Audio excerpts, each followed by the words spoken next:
Hey everyone! Welcome back to Tiny English Tips. Have you ever felt forgotten by the ones you love most? Today, we're diving into a powerful story about love, loss, and the hope that never dies. It's not just a story, it's a chance to learn English while exploring the deepest human emotions. Stay with me, because this one might just change how you see life and language forever. Let's go.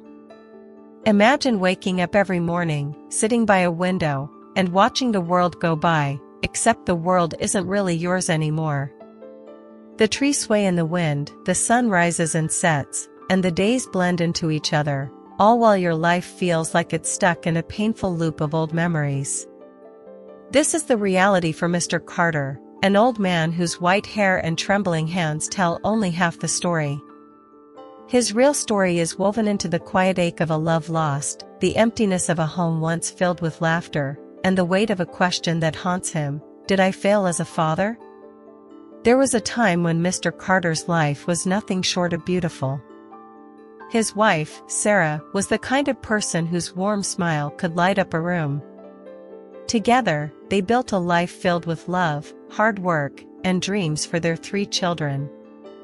Mr. Carter worked long hours, not for wealth or status, but to give his kids the life he never had. Sarah was the heart of their home, always cooking, helping with homework, and filling every corner with warmth.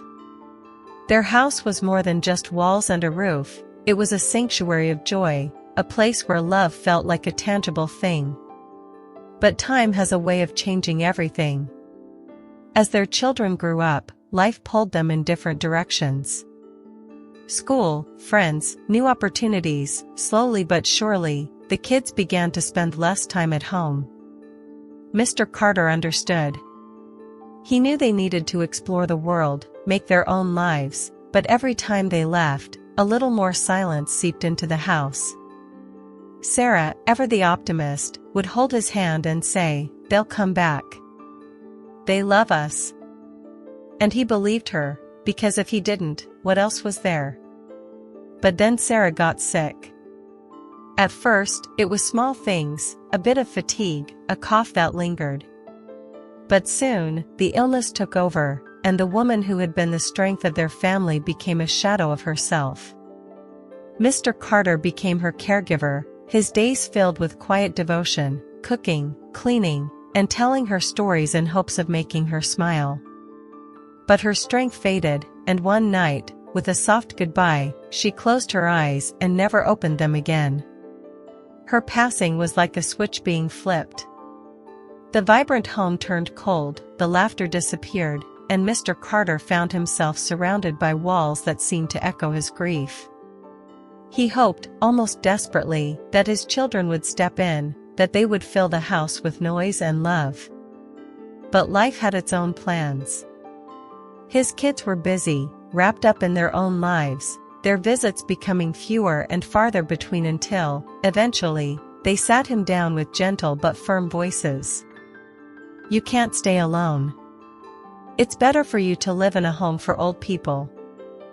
In that moment, Mr. Carter's heart broke all over again. It wasn't just about leaving his home, it was the realization that he had become an afterthought, a responsibility to manage. He wanted to fight, to say no, but deep down, he knew he had no choice. And so, he found himself at the Golden Years home, a clean and quiet place where old souls sat in their chairs, lost in their thoughts. The nurses were kind, but busy. Their smiles, though warm, never lingered long enough to melt the coldness inside him. Every day, Mr. Carter sat by the window, watching the sunrise paint the sky with colors that felt out of reach. The world outside moved on while he remained still, wrapped in a blanket of solitude. His days followed a strict routine: breakfast at 8, lunch at noon, dinner at 6.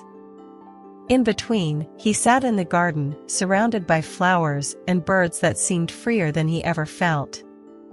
Sometimes, a nurse would give him a gentle reminder to write his memories down. "It will help," they said. And so he did. He wrote about Sarah, about her laughter, her gentle voice, and the way she made their home feel like the safest place in the world. He wrote about his children, their first steps, their bright smiles, the way they used to run into his arms. The notebook became his silent companion, a place where he could pour his love, his fears, and his hopes. Every word was a wish, a fragile hope that his children might read them one day and understand how much he loved them. But the waiting was hard. The phone calls from his kids were quick, their voices hurried. "How are you, Dad?" they'd ask, only to cut him off with, "We're busy. Take care." Each call left him feeling emptier than before. It was as if he had become a ghost in their lives, a fading memory. The loneliness was suffocating, but every morning, he opened his eyes with a sliver of hope. Maybe today would be different. One day, a young boy, the son of one of the nurses, came to visit. His bright smile and curious eyes reminded Mr. Carter of his own children when they were young. "Do you have any stories?" the boy asked, and for the first time in a long while, Mr. Carter felt his heart stir. He told the boy about his childhood, about green fields and clear rivers, about climbing trees and playing hide and seek with his best friend. The boy listened, his face lighting up with every tale, and for a brief moment, Mr. Carter felt seen, truly seen. But as much as those moments brought joy, they also deepened his longing. He began writing letters to his children, pouring his heart onto the pages.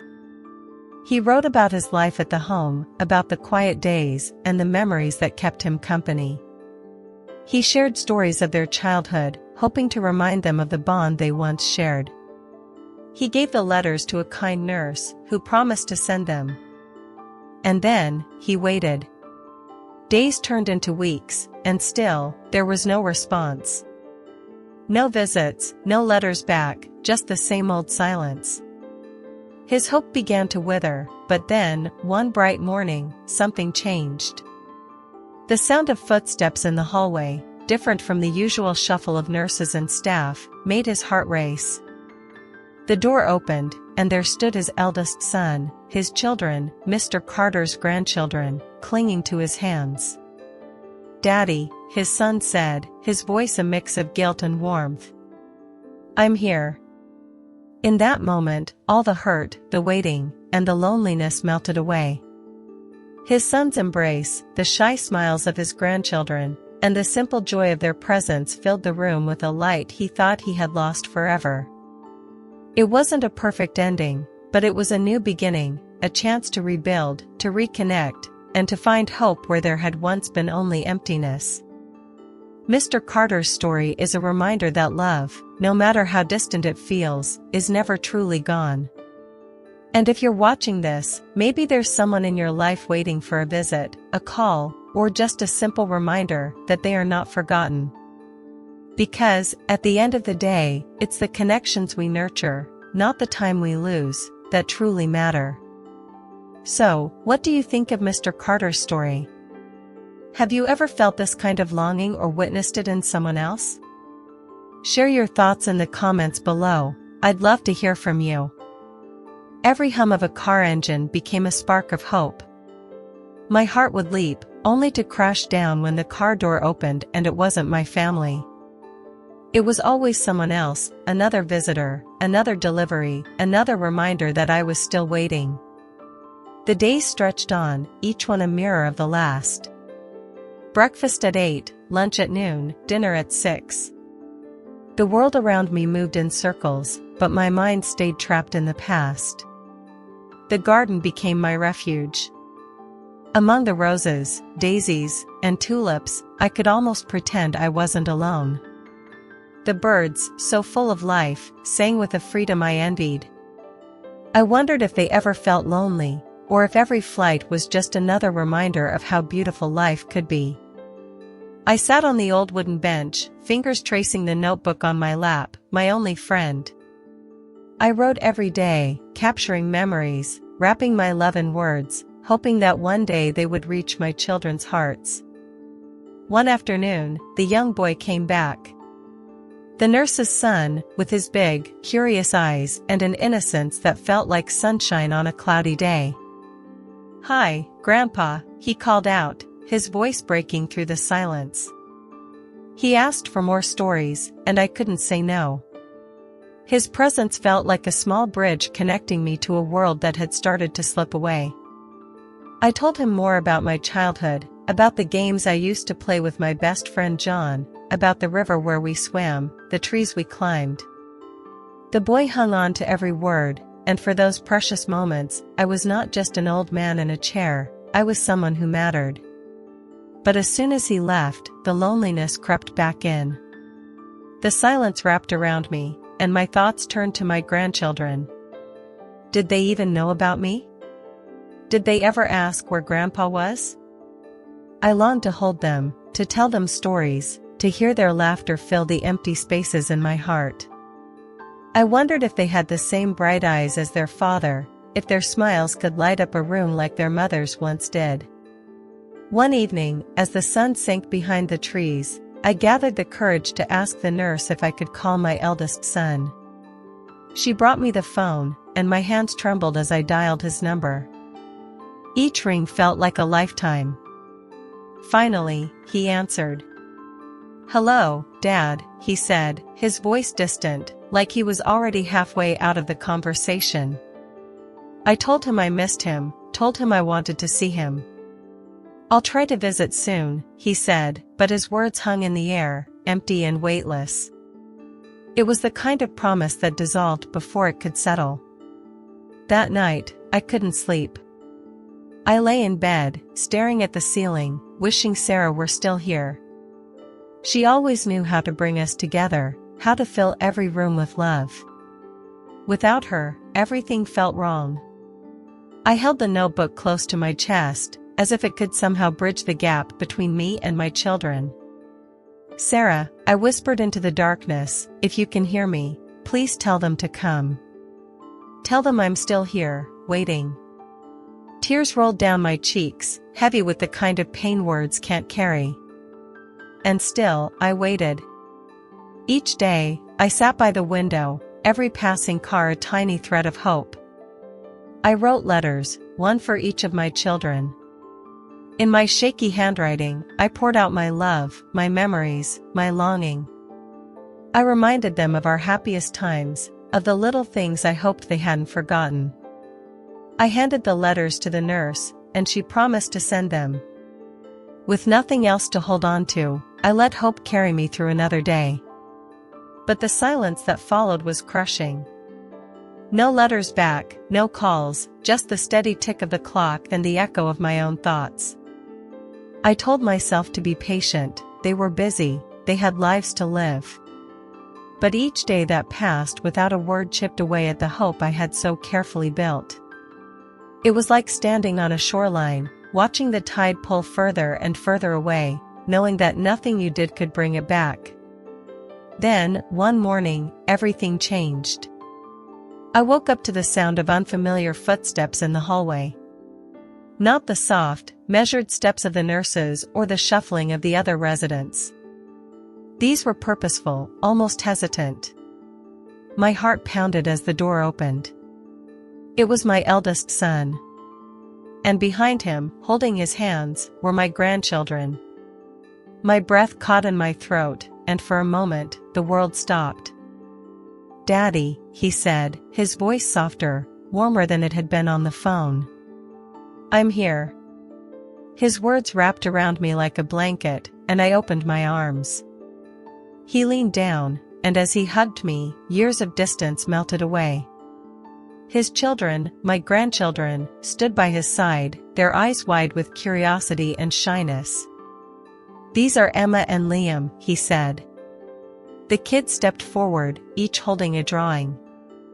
One was a picture of a house with a garden, the other of an old man with a big smile. "This is you, Grandpa," Liam said, his voice full of pride. The room, once so empty, was suddenly alive with their laughter and stories. My son and I talked for hours, about his life, his work, his family. I listened to every word, treasuring them like precious stones. When they finally left, he promised to visit again. This time, the promise felt real. It had weight. It filled the room even after they were gone. A few days later, my daughter came. She had received my letter and couldn't stay away any longer. She hugged me, and we spent hours talking, really talking, about life, about love, about everything and nothing at all.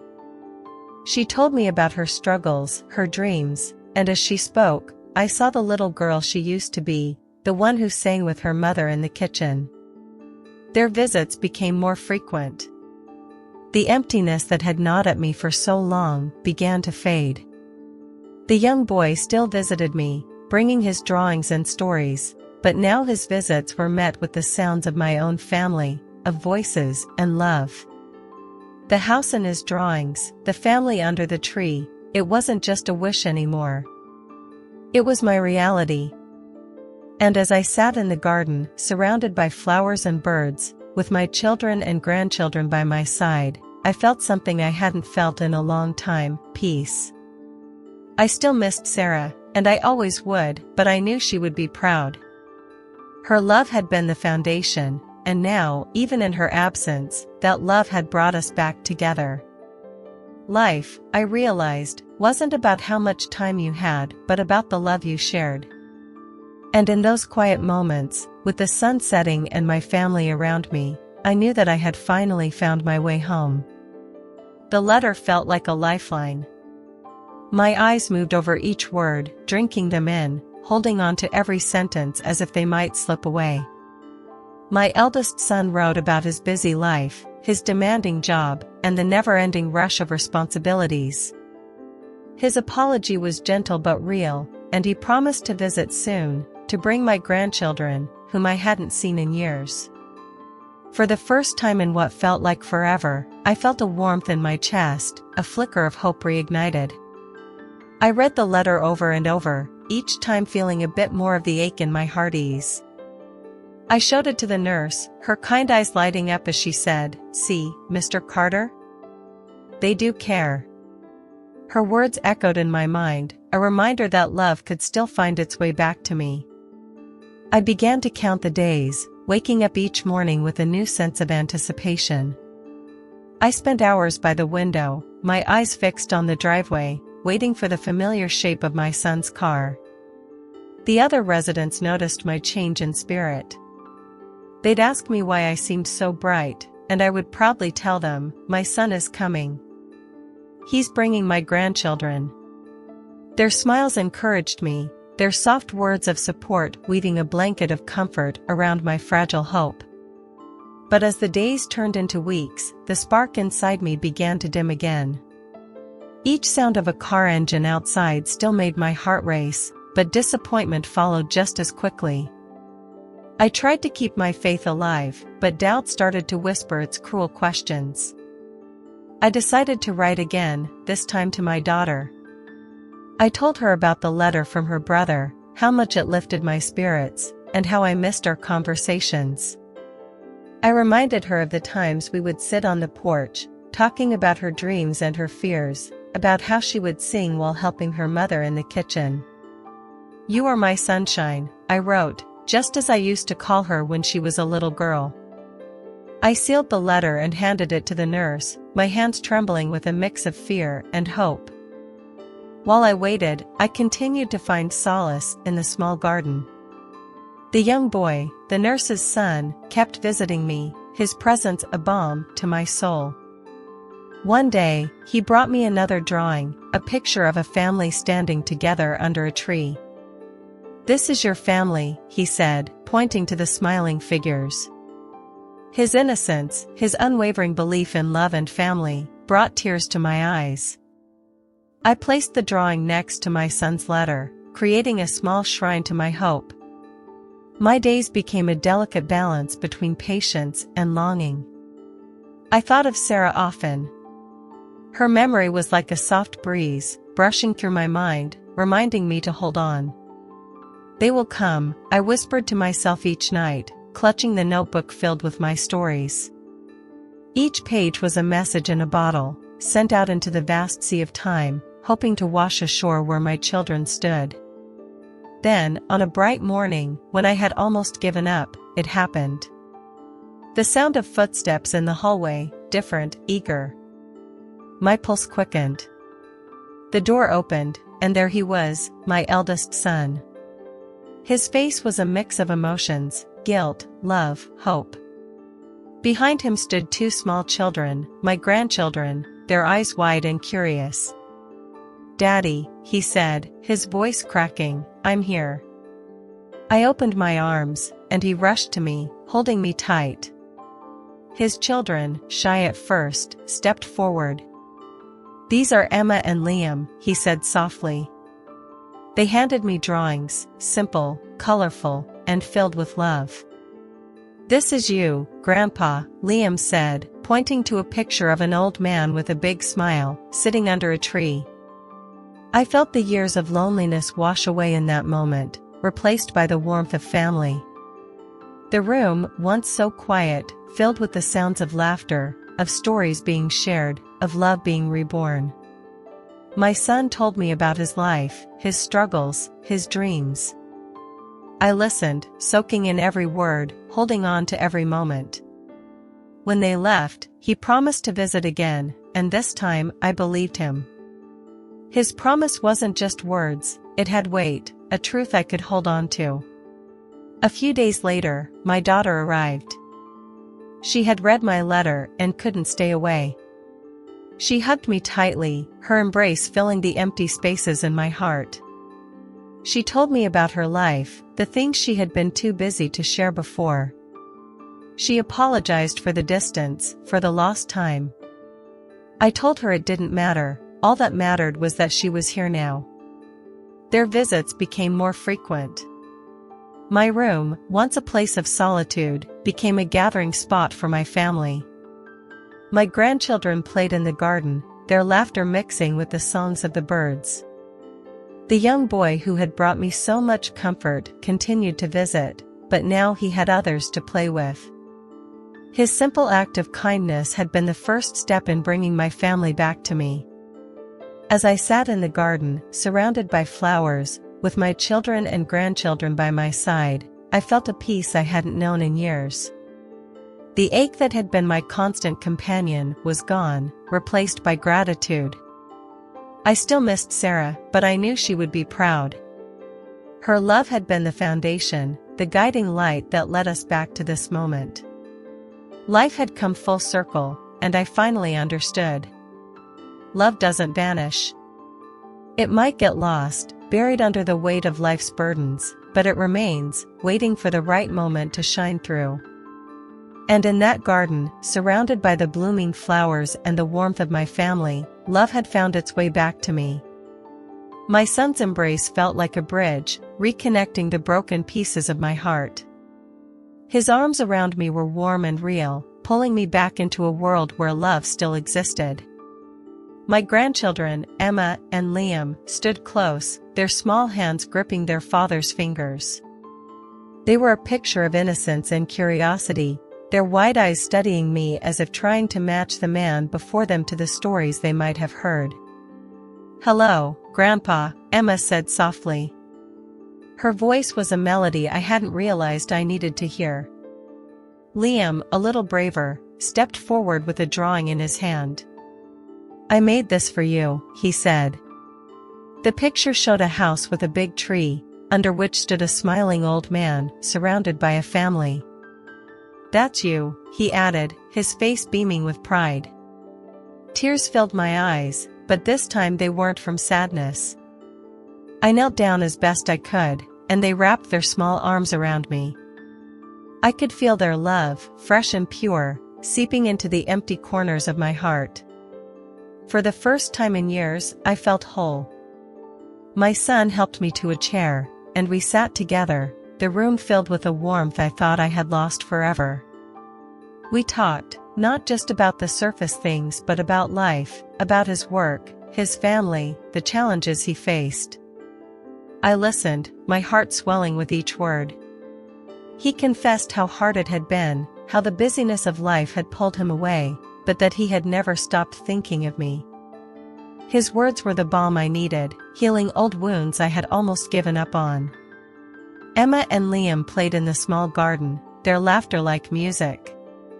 They picked flowers, showing me each petal as if it were a treasure.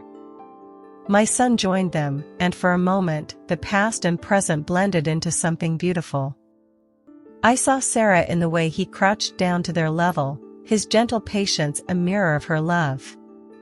I felt her presence, a whisper in the breeze, a reminder that love never truly leaves us. Before they left, my son knelt in front of me, his eyes sincere. "I promise, Dad. We'll be back. You're not alone anymore."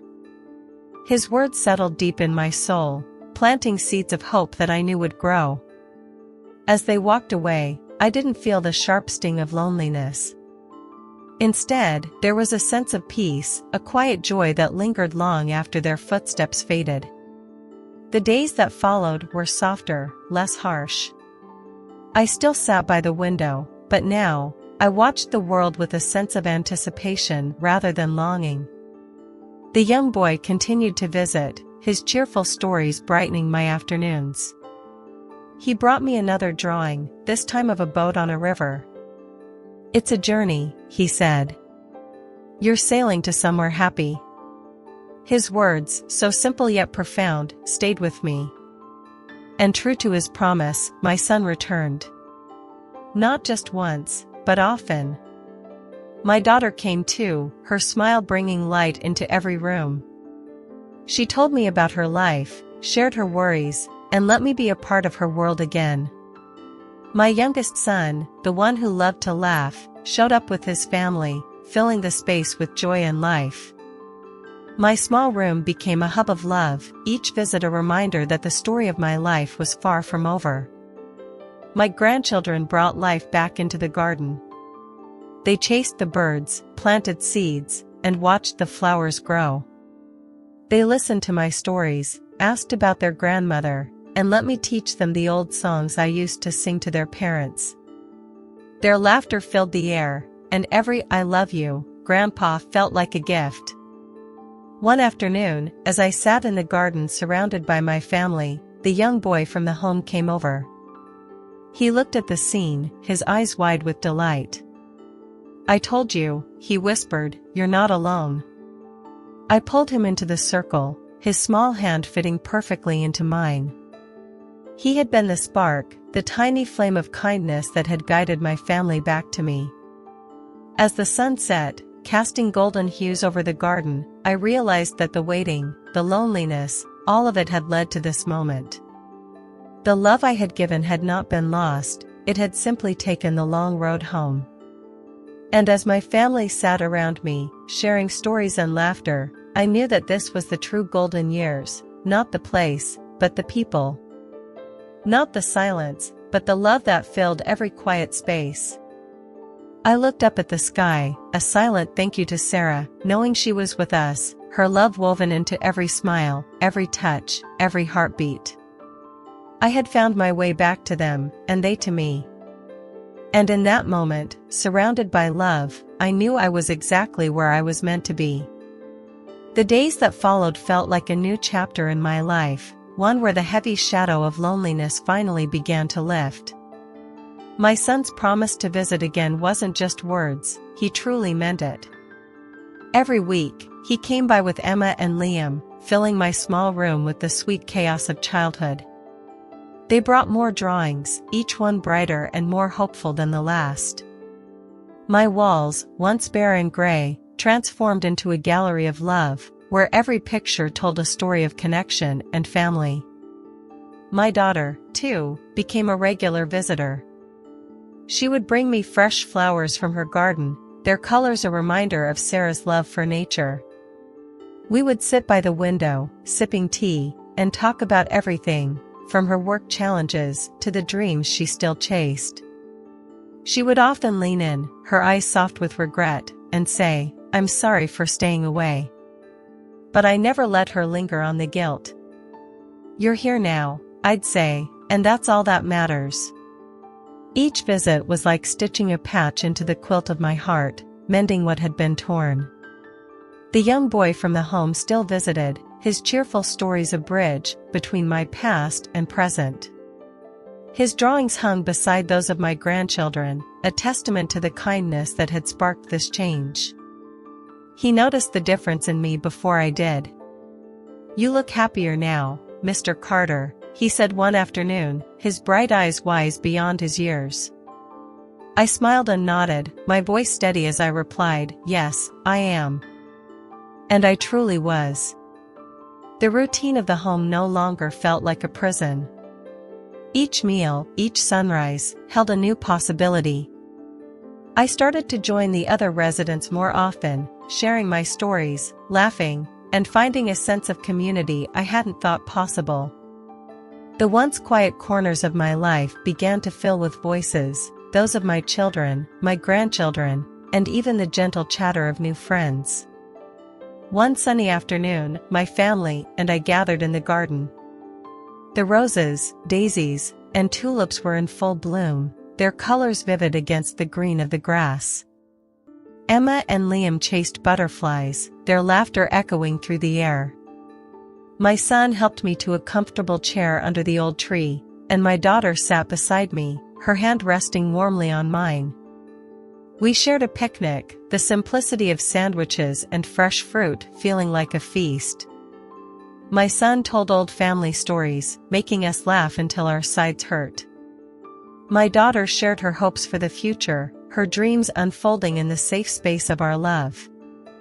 The young boy joined us, bringing over a new drawing, a picture of us all under the tree, the family he had once imagined now a reality.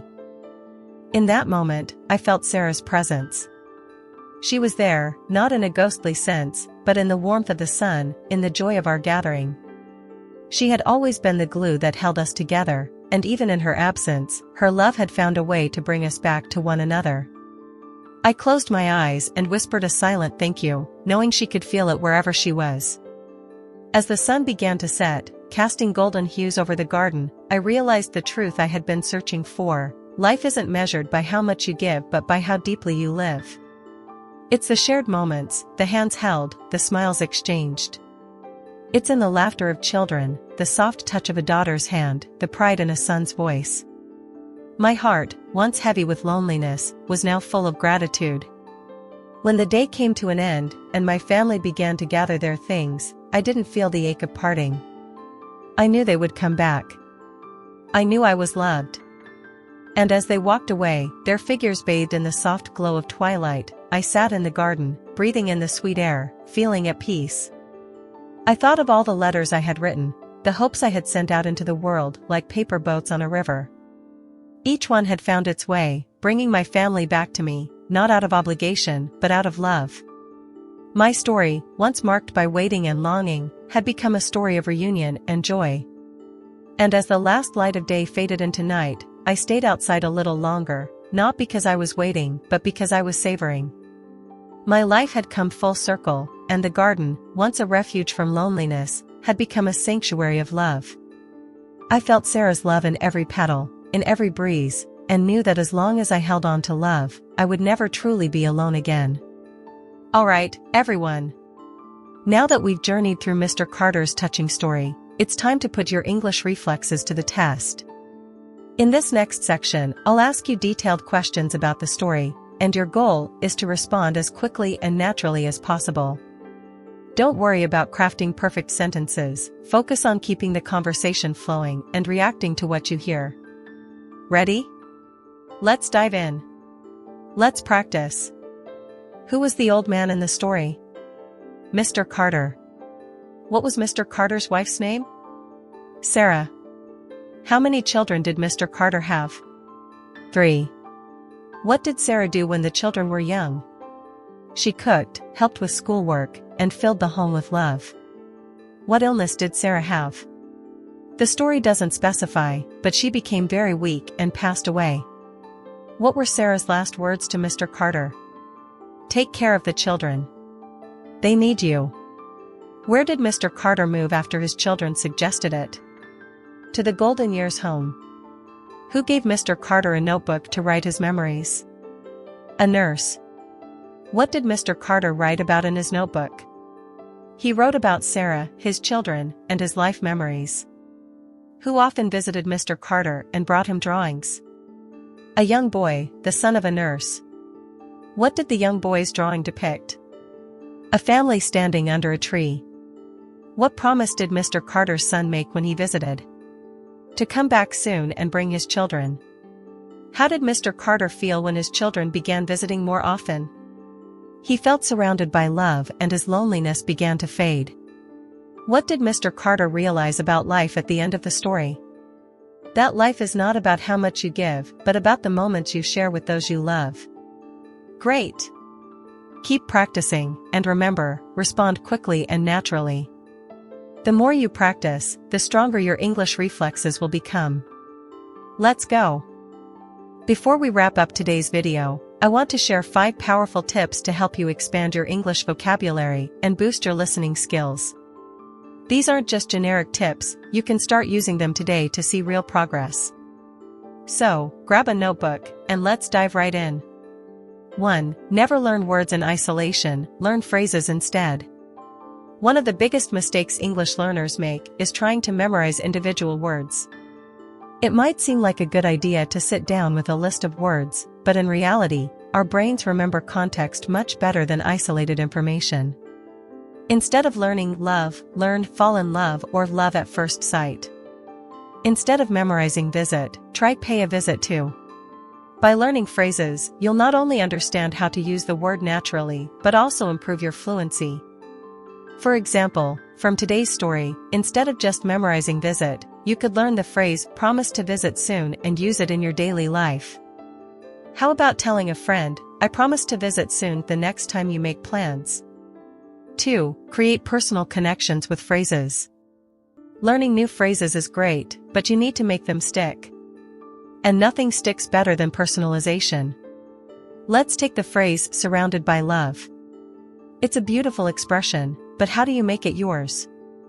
Think of a real-life situation where you felt this way. Maybe it was at a family gathering or with close friends. Write it down. Last Christmas, I felt surrounded by love when my whole family was together. By connecting new phrases to your own experiences, you make them part of your natural vocabulary, not just something you memorized for a test. 3. Practice active listening with stories. We all know listening is key to learning a language, but how you listen matters. Instead of just passively hearing English, engage with it. When you listen to a story like Mr. Carter's, try to visualize the scenes. Picture him sitting by the window, imagine his grandchildren's drawings, feel his emotions. This makes the experience more vivid and helps you retain both vocabulary and sentence structures. You can even take it a step further, pause the video and repeat sentences out loud. Mimic the intonation and rhythm. You're not just improving your vocabulary, but also training your speaking skills. 4. Use shadowing to improve listening and speaking reflexes. Shadowing is a fantastic technique where you listen to a sentence and then immediately repeat it, trying to match the speaker's pronunciation, speed, and intonation.